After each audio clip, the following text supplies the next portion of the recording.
Welcome your hosts, Caddy Frank and Sarah Kemp, as they lead discussions about substance use disorder and the journey to recovery. You're listening to Redefining Recovery, a recovery revolution. Well, hello, everybody. This is Sarah Kemp. Caddy is doing a Recovery Coach Academy peer recovery specialist training this week. So I'm also doing my first solo show today, so we're going to just see how this all goes.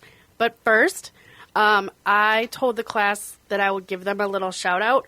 So Todd, Brittany, Va, Love, Marissa, Spencer, Ta, Matt, another Matt, Shilong, Sherry, Nate, Aaron, Julian, Amanda, Nada, Jennifer B, Jennifer H, Jim, and Jody. They have been participating in our peer recovery specialist training all week, doing amazing and learning how to support people in recovery as a peer recovery specialist. I also want to give a big thank you to our volunteers that we have at Minnesota Recovery Connection, because without you, we couldn't do what we do. I also want to thank anybody that has donated to Minnesota Recovery Connection. We always appreciate any sort of donation that you can give. So if you're listening to the show and it's been an impact on you, feel free to donate if you can. We always appreciate it. So today I am going to be talking about codependency. That's a topic that is near to dear in my heart because it's part of my recovery journey, having to learn how to walk through that, work through that, and get on the other side of it. But first, I will do what's right with me. So what's right with me today is that I have a healthy recovery journey. I have a partner that is super supportive of my recovery journey and just of myself in general, which is something that I never thought I would have. So I also ask you at this time to ask yourself what's right with you today. It's important to do that because it helps think of life in a positive way. So I'm going to give you a minute and think about what's right with you today. Okay, so as I said today, we are going to be talking about codependency, what it is. I will go over what are some of the signs of a codependent relationship, if you don't know, and then what you can do to either end that relationship, get out of it, and what you can do to help yourself or a loved one that is in that kind of relationship. So, for those that don't know what codependency is, it is an emotional and behavioral condition that affects an individual's ability to have a healthy, satisfying relationship. It is also known as relationship addiction because people with codependency often form or maintain relationships that are one-sided, emotionally destructive, and or can be abusive. The disorder was first identified a while ago. I feel that when you're in active substance use, it can be more common. It was part of my story. I was in a codependent relationship with someone for the majority of my active use, and it was very one-sided. It was everything that he wanted to do, and I did whatever I could to make his life better and not care about myself. And that's one thing that drove me more into my active use because I wasn't considering myself. I didn't love myself enough to take into consideration what I needed, my wants. It was all about him. And that's not, when you're in it, it seems normal, but it's not normal. Because relationships, romantic, family, friends, this could happen in any type of relationship. But to me, relationships should be two-sided. It takes two people to have a relationship. And when you're in a healthy one, you both should want to be supporting each other, doing compromises, and just being there as a support for each other. So that's what I think. So, some signs that you're in a codependent relationship, in case you might be in one yourself or know somebody that might be in one. Your attachment to the other person is unhealthy, 100%. That was my experience. I felt like I could not be without that person, no matter what. I personally had a chance to go to treatment when I was with this person, and I turned it down because I didn't want to be away from them. And that's huge. But he also didn't tell me to go to treatment. So, there's some resentment on that one. But I felt like I couldn't be away from him, that I took my own well-being out of the equation. And that is something that I feel like can be common when you're in a relationship in active use. But just remember that living without somebody is okay, because you don't need another person to make you feel whole. You don't need another person to give you that validation, that self-esteem, because it's all within yourself. And it's important that you find it. Another sign is that you and your partner enable negative behavior. 100% again. For me, we enabled our active use. We enabled criminal activity. And this may mean that the other person makes excuses for them. So I made excuses for my partner at the time. He made excuses for me. And also, he just did whatever he wanted, and I went along with it because I thought that's what I was supposed to do. No, that's not what you're supposed to do. You can say no, even though it may seem hard. And another sign is that manipulation and guilt are common in your relationship. So I remember for me, if I was out doing something on my own, he would make me feel guilty about it, or like call me a bunch and wonder where I was. And just that's not a healthy way to communicate with each other. And it's not okay for another person to make you feel guilty for spending time for yourself or with your friends or with your family, because everyone deserves to have their own time, their own space, and being alone is okay too, because that's how you get yourself together, and that's how you stay stable in your own space.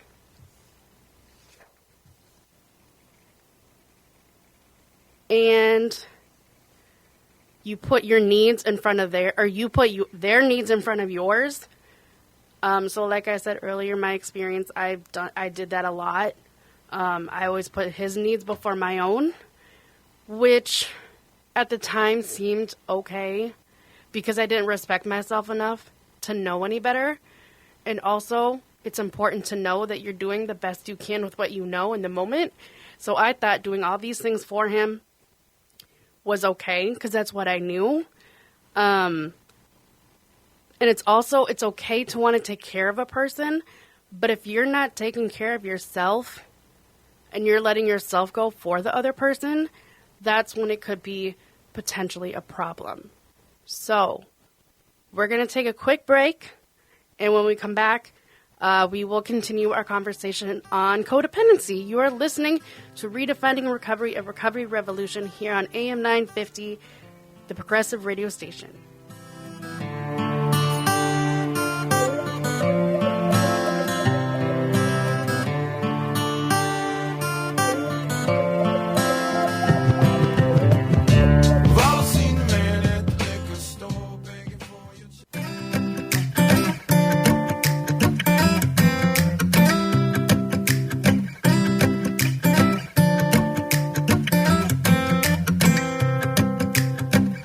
Welcome back to Redefining Recovery, a recovery revolution here on AM 950. I'm Sarah. I'm your co-host today. Well, regular host because I'm doing my first solo show. So today's topic is codependency. It is something that is a huge part of my recovery journey because I was in a very codependent relationship for the majority of my active use, and it took some time to get to the other side of it. So to continue where we were for the first part of the show, I just want to go over a few more warning signs or signs that yourself or someone that you know might be in a codependent relationship. So your partner's approval is all that matters to you. You try to get their approval at any cost, which could be detrimental to your mental well-being, your self-esteem, and just your overall mental health. Because if they're not approving of you, you might think less of yourself because they're not approving of you. And that's hard. I personally went through something like this where my partner would go off and do activities with other people, and that made me feel like I wasn't enough. And that took a huge toll on my self-esteem and my self-worth in the moment because I felt I wasn't enough. And I know that was a lot of the active use talking, the drugs talking, which, looking back on it, it makes me feel really sad for myself that I was in that situation. But at the same time, if I hadn't gone through that, I don't think I ever would have worked on learning how to love myself. And that, I think, is key to getting out of something like this, is learning how to love yourself and just being okay with being alone. And the last sign, potential, is if your family and friends try to speak up about your relationship and you have no interest or no concern about what they're saying.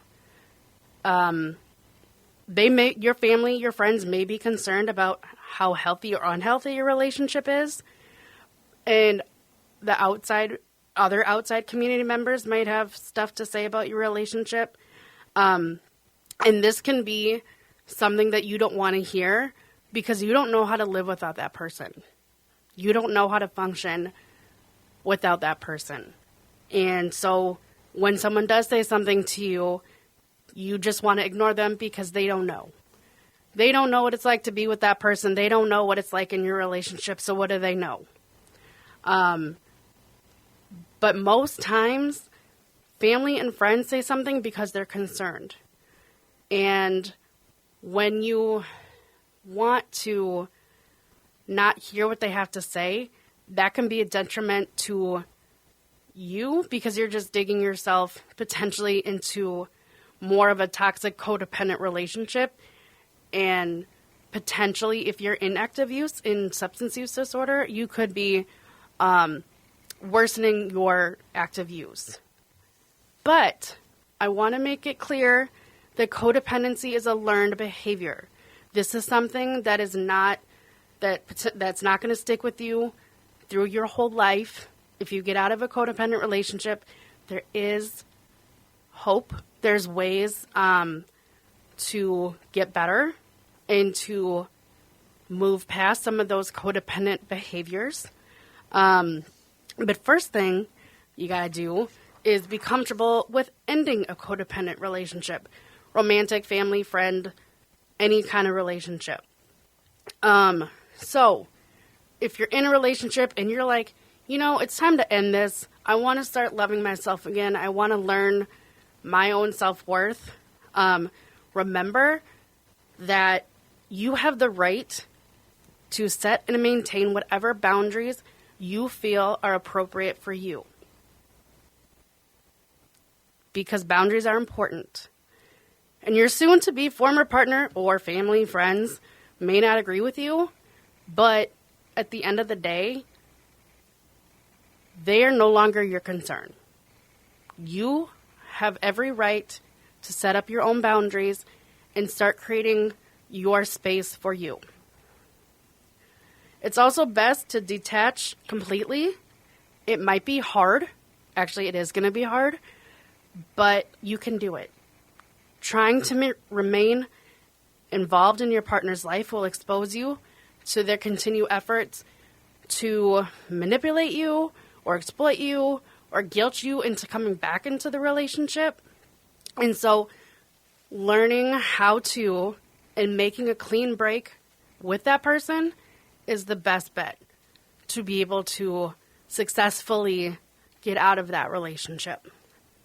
I actually had to use my therapist to help me get out of that relationship.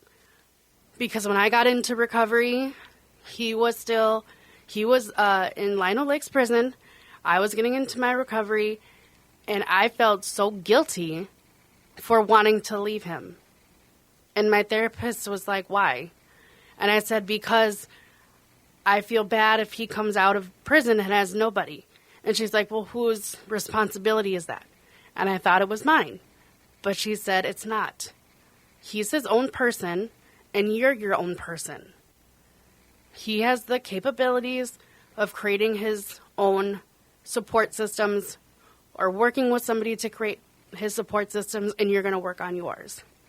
And that took me a while to be okay with that, because I had this great responsibility on myself to make sure that he was okay, even though that wasn't my responsibility in reality. And remember that you are not abandoning your partner. You are making a brave decision to live a healthier life. Neither your partner or anyone else is entitled to your unconditional support and continued labor. No one is allowed to use you for your big heart, your empathy, your wanting to be there for them. They are only allowed to be a part of that when they give it back to you. And get help. Remember, there's therapists out there. You could talk to a friend or a family member, but get support. Because when you have someone else to talk to about this, it will make a huge difference knowing you have the support of someone else.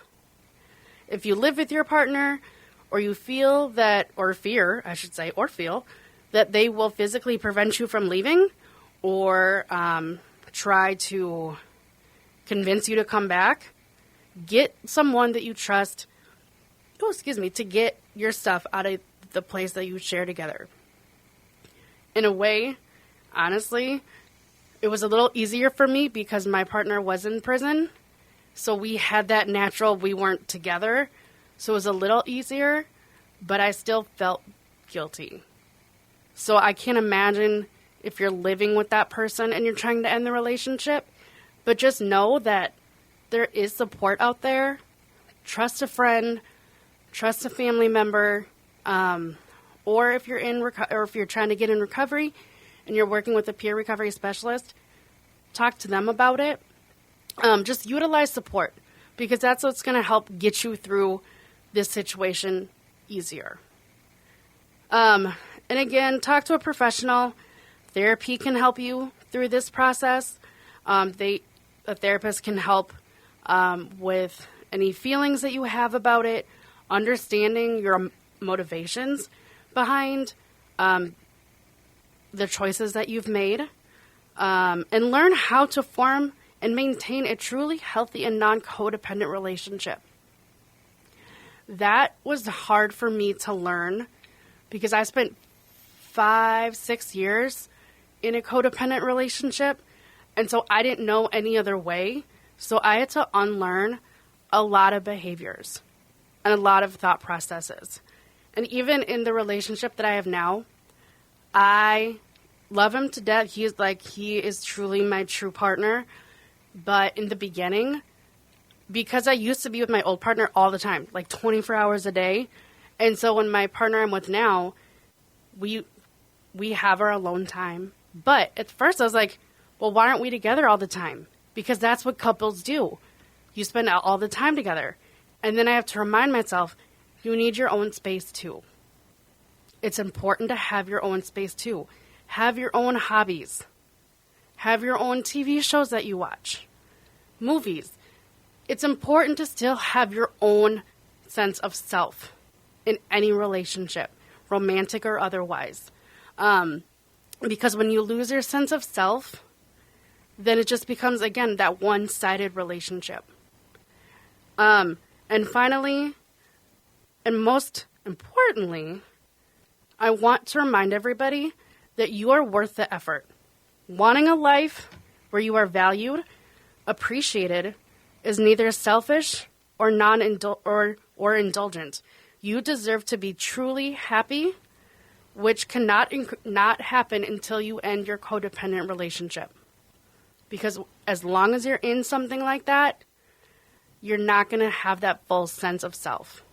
You're not going to have that self-esteem, and you're just going to continue to be used, manipulated, guilted into doing things you don't want to do. And so please know that you are worth it. You are worth a healthy relationship. You're worth that time alone to figure it out. Because at the end of the day, no one should be allowed to manipulate anybody else. Because that's not fair. Everyone deserves love, if that's what you want, or to be single, but happily single.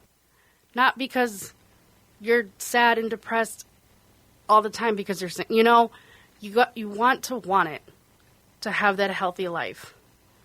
So just remember, everyone is worth it. Do the work with a therapist, talk to friends. I had to learn how to talk to my friends about it. I didn't talk to my parents about it because I didn't want to, but I talked to my friends about it. And my friends did not like this person I was with originally. They did not like it because they knew that my substance use was bad when I was with him. And it destroyed some of my friendships, honestly, when we were together. And I didn't care. Which says a lot. That I was willing to throw away friends that I've had for, 15 years over a boy and drugs. But when you're in active use, you're not thinking clearly. So I'm not trying to put shame on anybody. But what I'm saying is, friends that have been around for a while, family, most times they have your best interest at heart. They care about you. They want to see you in a good, happy place. So try to listen to them. Because they just want you to be happy.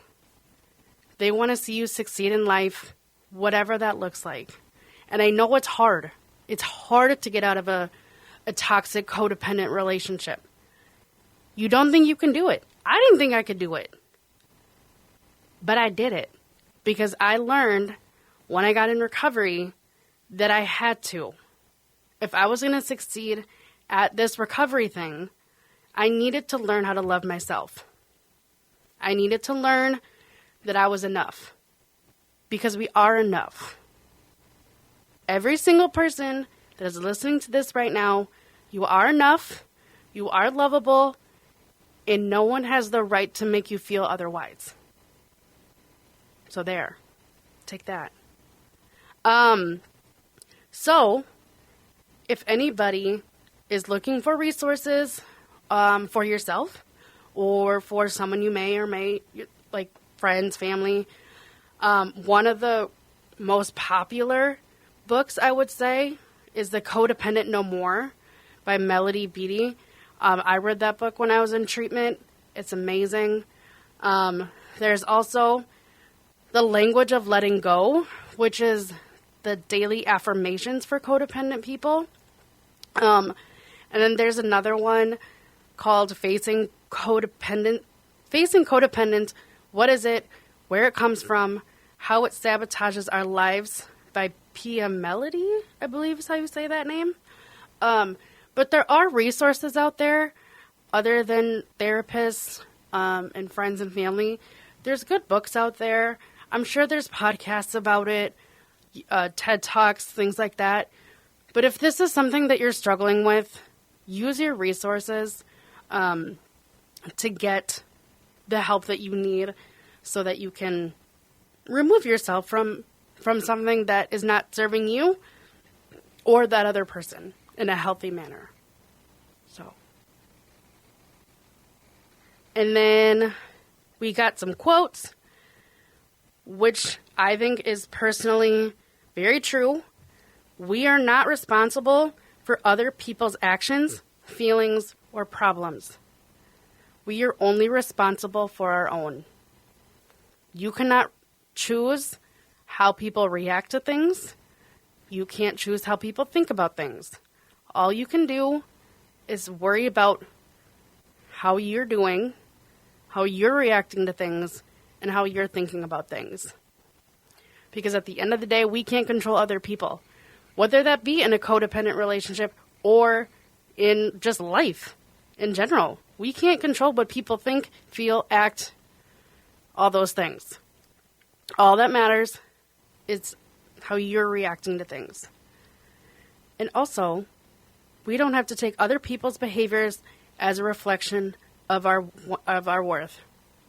Just because my old partner went off and did other things with other people does not mean that I'm not an amazing person, which I am. But that doesn't mean that I wasn't. But in the moment, I felt that way. But just know that people are going to do what they want to do because that's how humans are. That's just how humans act. And no matter what advice, guidance, thoughts you give a person, they're still going to go do whatever they want to do, no matter what.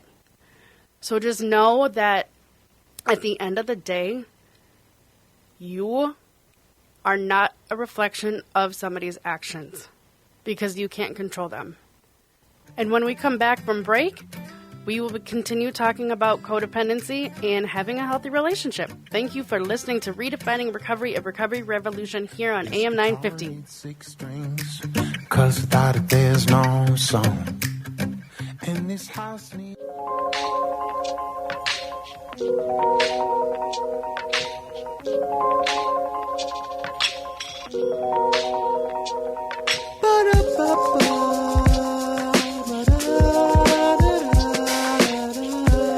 Welcome back to Redefining Recovery, a Recovery Revolution here on AM 950. I'm Sarah. I'm your host for today. So as we've been talking about today, codependency, it is something that is important to talk about because it's been a topic that I've heard a lot of when working with individuals that are in early recovery. Specifically, I know it can happen in regular non-substance use relationships, but especially when it comes to substance use, it is something that it can be really toxic and can drive somebody's substance use even darker, greater, worse. And so it's important that everyone knows that it's something that you can get out of. It may suck in the beginning. You may not feel like you can, but you can. Because first off, you decided to get in recovery from substance use disorder. That was really hard itself. And so now you're choosing, again, to leave a relationship that is also harming you. So you're removing all of the toxic, unsupportive parts of your life so you can start over with the good things, like supportive family, friends, or another community that you're a part of. You're taking the time to learn what self-love is, gaining your self-esteem back, and knowing that you're worth it because, like I said earlier, everybody is worth it. It took me a while to believe that.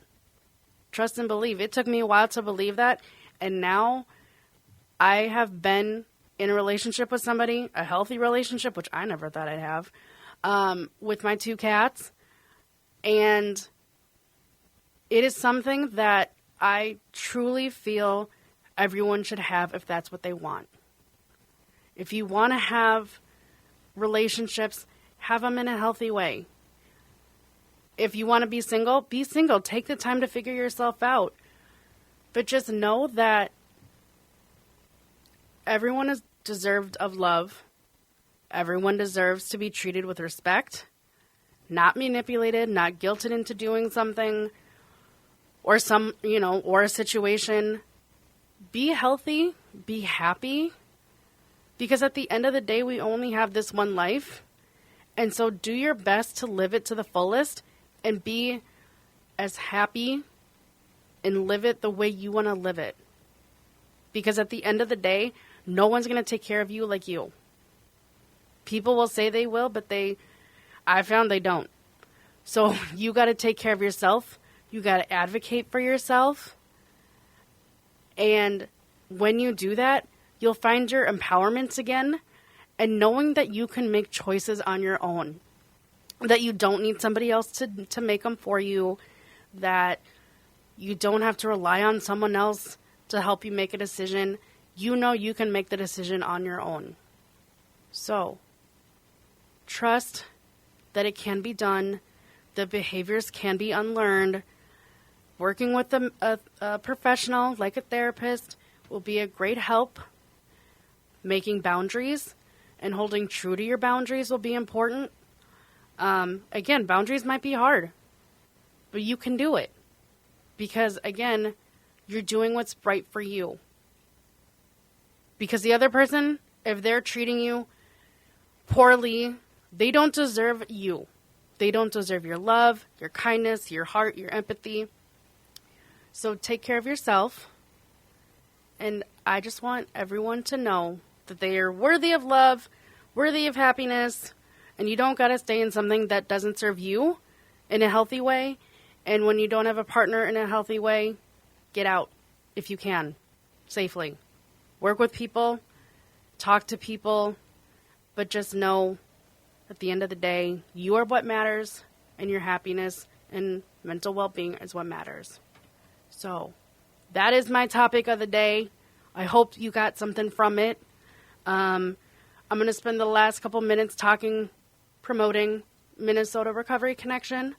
So again, if you have listened to this show, if you volunteered with us, been to our office space, and you feel connected to us, feel free to donate if you can. Donate money or donate your time. Volunteers are equally as important to us as the financial donations. We also do have an upcoming peer recovery specialist training at the end of April. So if you are interested, you have a year in recovery, you have lived experience with substance use disorder, and you're looking for a way to give back to the recovery community, or you want to work in a specific culture in the recovery community, go to our website, minnesotarecovery.org, to learn the application process and the requirements for that. The application, I believe, is now open. If not, it will be open soon. So I want to give a plug out to that because we want to make sure that people who want to work in the recovery community, give support to those in recovery, have the chance and the opportunity to do so. Let's see what else we got going on. Oh, we also do have our date for the Walk for Recovery. September 12th will be our Walk for Recovery at the state capitol. So put that on your calendars. I know it's a little far away, but trust me, it will be here before you know it. So put it on your calendar. We also got the date of our Rally Caps for Recovery. So that will be September 16th, I believe it is, which is a Tuesday. We will be playing the Yankees, Twins versus the Yankees. I think that's who we played last year. Honestly, I don't know a whole lot about baseball, but apparently the Yankees are a team to beat. I don't know. But the cool thing about Rally Caps for Recovery is that we sell tickets, and in our section, they don't serve any alcohol. We can't help if people who bring their friends bring alcohol into the section. We can't stop them, but the Twins people don't sell any alcohol in the section. And just having a night out with people in the recovery community, having fun, and learning that recovery can be fun. It's not just meetings or going to treatment, going to group. There can be fun in recovery as well. And we'll also have a speaker before the baseball game starts of someone in recovery and talking about their recovery journey. So it's really just a night the Twins honor the recovery community. So Tickets are on sale for that as well. Go to our website, minnesotarecovery.org, to get more information on purchasing your tickets for rally caps. I also want to talk about a compassion fatigue training that we are putting on at Minnesota Recovery Connection. So Caddy and Patricia Carter, who I believe has been on the show before, they are co-hosting a compassion fatigue training. It's an 8-week training. So the next training will be on the 1st, April 1st, I believe it is. But it's just it's an hour long. It's from 12 until 1. It's it's on Wednesdays. But it's a great reminder about what compassion fatigue is. It's a great reminder that we need to take care of ourselves. Because when we're working in the recovery community, in the recovery field, you're hearing a lot of people's traumas. You're hearing a lot of people's stories that might affect you. And doing self-care is so important. And because we're in a class this week, I've been talking about self-care a lot. And so you're going to hear about it too. Self-care is so important. Because if you're not taking care of yourself, you can't show up for yourself the way that you want to. Your work, your personal life, friends, family, relationships, your pets, for that matter. You know, pets are just as much family as anything else. So if you come home crabby and you yell at your puppy or your kitty, think how sad they are. So please remember to take care of yourselves. Check out the training. You can get more information. It's on our homepage of, again, minnesotarecovery.org. The Zoom link is right there. You don't need to register for it. Just join the Zoom link. I think the topic on April 1st will be healthy boundaries and setting healthy boundaries, which might be something good for people to learn about because boundaries can be hard in general. Just in general, it's hard to set boundaries and stay true to your boundaries.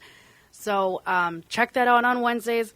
We got a whole flyer on our homepage about the other trainings that are coming up when it comes to compassion fatigue. I believe that Caddy recorded the last one from 2 weeks ago about secondary and vicarious trauma. So that might be on our website as well to check that out. And if you do attend the live training session, you do get one free CEU for if you're a certified peer recovery specialist, a licensed alcohol and drug counselor, and I believe a licensed marriage and family therapist too. I think that Caddy was able to get it approved for all people that are in helping professions. So check that out. And also remember, our show, Redefining Recovery, a Recovery Revolution, gets turned into a podcast on Mondays on all streaming services, Apple Podcasts, Spotify, anywhere that you get your streamers for your podcasts. We also are on YouTube on AM 950 on Saturday mornings. They do a live video of our show, so you can check that out just for funsies. If you like the visual part, you'll see me playing with the headphone cord, so knock yourself out. I also want to do a last plug for volunteers. As the volunteer director at Minnesota Recovery Connection, I am so appreciative of the volunteers that we have. We could truly not do what we do without you. We really appreciate all that you do for us, how much you show up for us. No matter what we need, you're there for us. So I just want to give a huge appreciation for those. And if you're thinking about what ways can I get back to the recovery community, check out our website. Check out our website to learn about volunteering. The application to sign up for volunteering is right there. It will come to me, and we'll just get you rolling. Because I want to be able to provide opportunities for people to be able to give back, to have a space where they feel safe, and they can explore what recovery looks like and know that it can be fun. It doesn't just have to be boring. So come volunteer with us. Please donate to us if you're able to. We always appreciate donations. Again, I just want to say thank you for joining me on my first solo show. It might have been a little wackadoo, but that's okay. And I just want to remind people before I leave you, you are worthy of love. You're worthy of a healthy relationship, whether that's romantic, family, friends, whatever that looks like. We're all deserved of self-love, self-esteem, healthy relationships. No one should be able to be in your life if they're manipulating you, using you for negative things. Be in a relationship with someone that loves you for who you are, who loves you for your own personhood, and that they want to support you and you want to support them in a healthy manner. So I want to thank you for listening to Redefining Recovery, a recovery revolution here on AM 950. We'll see you next week.